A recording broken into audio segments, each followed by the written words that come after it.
Elizabeth Yancraft, and I'm a public educator with the Newport News Fire Department. Today I'll be reading a book called Stop, Drop, and Roll. This book is written by Marjorie Kyler. It's illustrated by Arthur Howard, and we're reading this book with permission by Simon Schuster. This is a story about a little girl named Jessica, and she worries a lot. So let's see what has her so worried. Jessica was a worrier.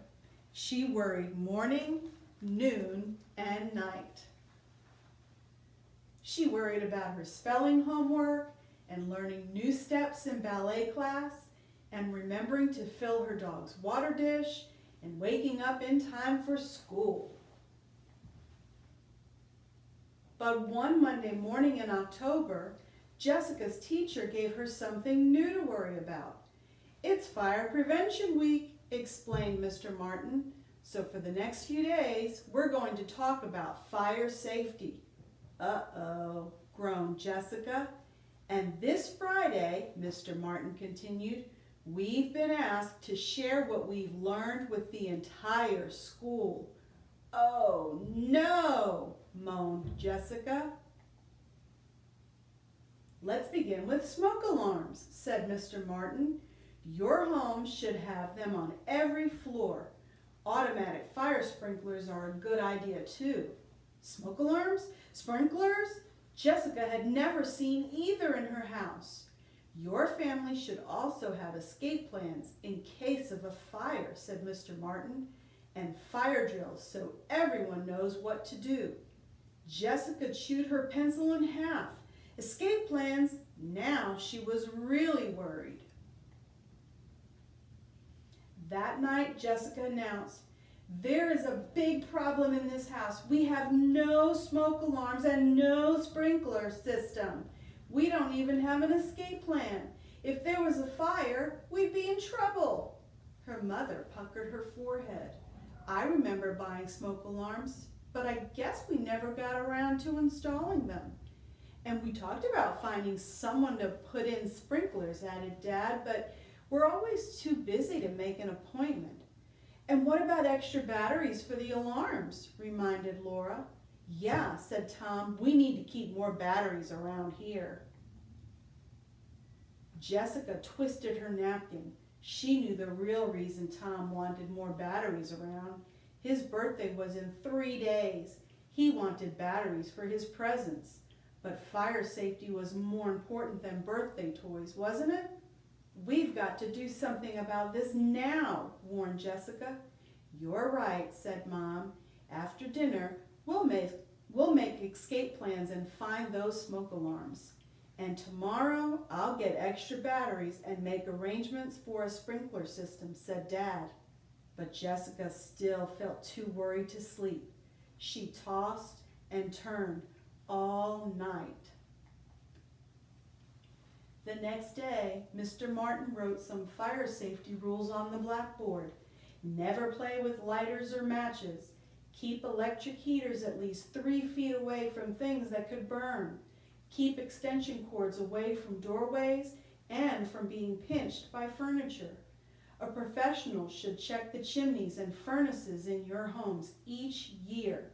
Blah, blah, blah. Mr. Martin went on until Jessica had to cover her ears. She'd never be able to remember so many things. At dinner, Jessica asked, "Have we ever had our chimney checked?" "Yes," answered Dad, "when we bought the house." "But Mr. Martin said it should be checked every year," said Jessica. "The furnace, too." Dad sighed.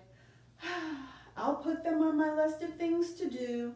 But that didn't stop Jessica from worrying. She went through the entire house, checking cords and smoke alarm batteries. And she had another sleepless night imagining all the things that could go wrong. On Wednesday, Mr. Martin had even more safety rules. He makes smoke rise. So if you're in a fire, you must crawl under the smoke where the air is cleaner. And when you reach a door, touch it. If it feels cool, it's safe to open. Jessica tugged at her barrette. What if the door feels warm? What should I do then?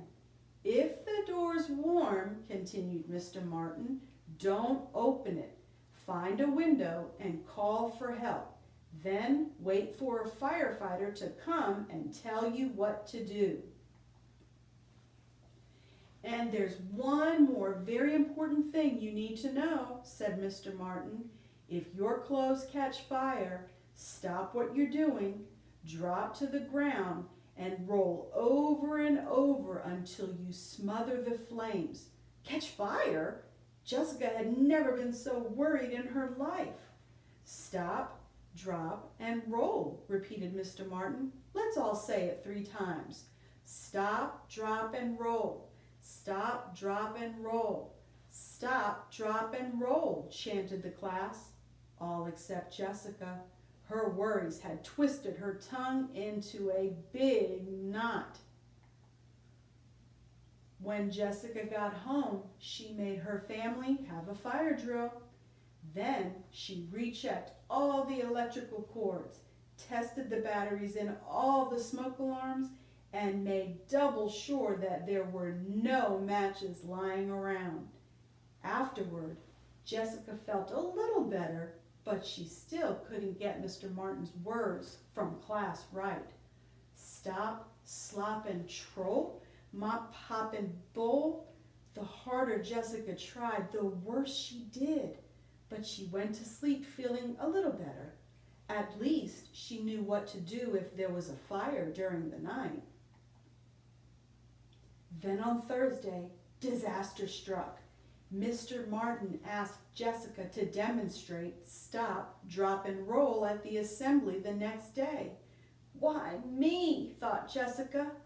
On the bus home, she tried to practice the words stop, flop, and roll, flop, mop, and stroll, stop, pop, and hole, but they kept coming out wrong. Jessica was so worried about the assembly that she couldn't even enjoy Tom's birthday party. Stop, drop, and mold. Slop, drop, and hole. Plop, mop, and stroll, she muttered to herself. Because of all her muttering, she didn't even notice when Mom brought in the cake. It had 7 big candles on it. 6 were for Tom's 6th birthday, and 1 was for him to wish on. And just as Tom leaned over to blow them out, Jessica looked up and saw fire. Stop, drop, and roll, she screamed. Immediately, Tom stopped blowing and dropped to the floor. But before he rolled, Jessica saw that Tom wasn't on fire at all. Jessica's worries had gotten the best of her. She was so embarrassed. False alarm, said Dad. Phew, said Mom, you gave me quite a scare. I'm sorry, said Jessica, but I thought.